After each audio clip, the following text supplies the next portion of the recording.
How would you evaluate week one? Wow, this is the first time since I've been a head coach that we've went 5 straight to open, right? So this was as physical of a 5 days as we've had. And today we purposely charged them up, challenged them to have one of those days. It was chirpy. It was red zone day. It was tempo day. It had all the emotions, highs, lows, and different. We found a lot about this football team through the first 5 days. And the biggest thing that I found out, these guys love football. They want to work. They love this team. They're willing to make the sacrifices, and we need to continue to grow in every facet. Okay, but right now, just a lot of credit to these players for coming out here and busting their tail. Yeah, that feistiness today seemed like a little dialed up a little bit. That's prodding from you? Yeah, it's part of all the coaches, and you can only go against each other so much without some of that arising, but we talked about it after. Football is a really emotional game. I will never tell our players not to play with emotion and understand the emotion of it. Like, you have to have it. But emotion's like fire, right? You can cook your food, it can burn your house down, right? So there's times, right, we saw guys that they let it burn their house down, right? So you got to make sure that you're staying in that competitive zone. Okay? We call it that warrior dial. Like, what emotional charge do you need to go out there and perform at your best? So we learned a lot about the team today, and we'll put that in the next week. Where are you at with quarterback evaluation? Man, that is the question. And I would say this, I'm going to get that question a lot. For the first 5 days, there's been a lot of highs, there's been a lot of lows through all 3 guys, a lot to build off of. We're learning a lot, but they finally have settled in. Like today, Robbie and Deshaun, you saw them go out there and make plays and understand the mistakes and respond. Just really proud of where we're at after I would say a low opening on day 1. So I think they're now finally playing football. They're really comfortable. Leadership qualities are starting to come. So I'm happy with where we're at. Next week's going to tell us a lot. Did you think it would be a 3-quarterback race a week ago? We talked about it in the summer. I think we really did.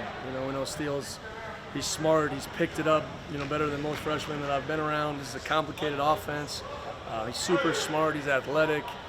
It's amazing how when consistency at that position, right, we look at the pieces around him, you don't just have to go out there and make all the plays, make the right play, right? So I think we got enough talent to go out there and do it. So I wouldn't say it's a surprise, but we're excited about where it's at.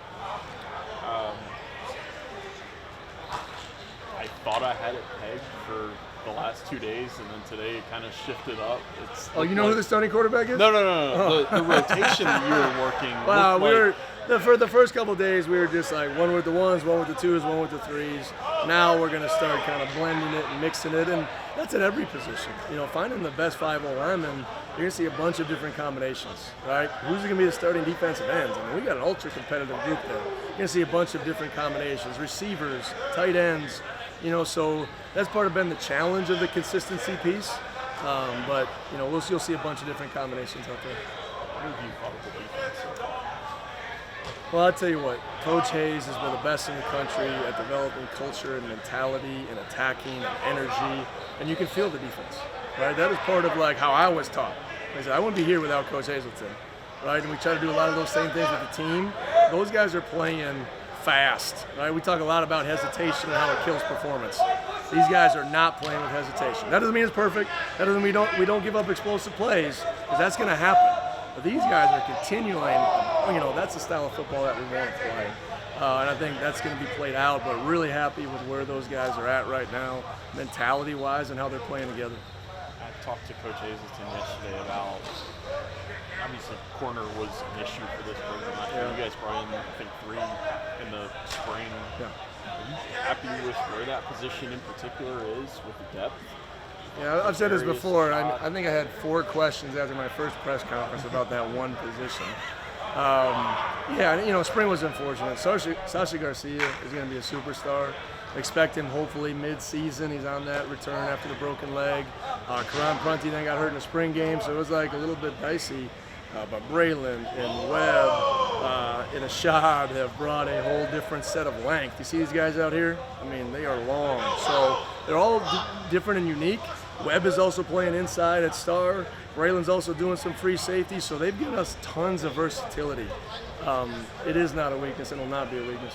Right? Those guys are competitive. They're sharp. They're aggressive. and they're playing to their capabilities. That's what we love to see, and Coach Jackson has done a tremendous job of challenging that group.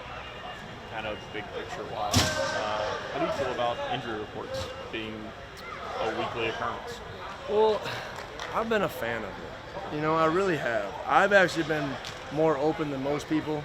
Like, I followed Mike Leach. Mike Leach had the same depth chart released every week, no matter what, right? He had Gardner Minshew with oars for the first, the guy was like a Heisman finalist, right? So it's almost just like the games that we play, you know, I was always a big fan of on game day. You got to give your opponent your active 70 and, you know, not play those games. So I'm a big fan of it. I understand the challenges on both sides and the sports betting and the pressure it puts on some of the players, but from my lens, I felt like it's always been a positive. Was there a vote of coaches in the spring? You know, we voiced our opinion at the spring meetings. It was very split. You know, I think the NFL head coaches had reasons why they liked it, didn't like it. You know, but I just think we have an obligation. Sometimes college football, you're too deceitful. Like, let's just play the games, and I understand, you know, the art of that. And I've been around other head coaches that have, you know, like when I was defensive coordinator for Coach Bowl, he would just say, hey, our starting corner's going to be out this week. And as a D coordinator, I'm like, man, oh man, Coach, you didn't have to tell him that on Monday. So I've seen a little bit of both sides, and I've seen people that don't release anything. So I lean towards just being honest, let's go play ball. Is it just ACC weeks, or is it every week? Just ACC. Just weeks. ACC. Yeah. Are you going to do it every week just because? You know, I've seen other coaches do it. We played Joey McGuire. You know, he put to their starting tailback, the national, like, really best running back wasn't going to play. I enjoyed that, so I got to make that decision yet, but we might. I think that's good. I appreciate it. Go Deeks. Thanks, Jake.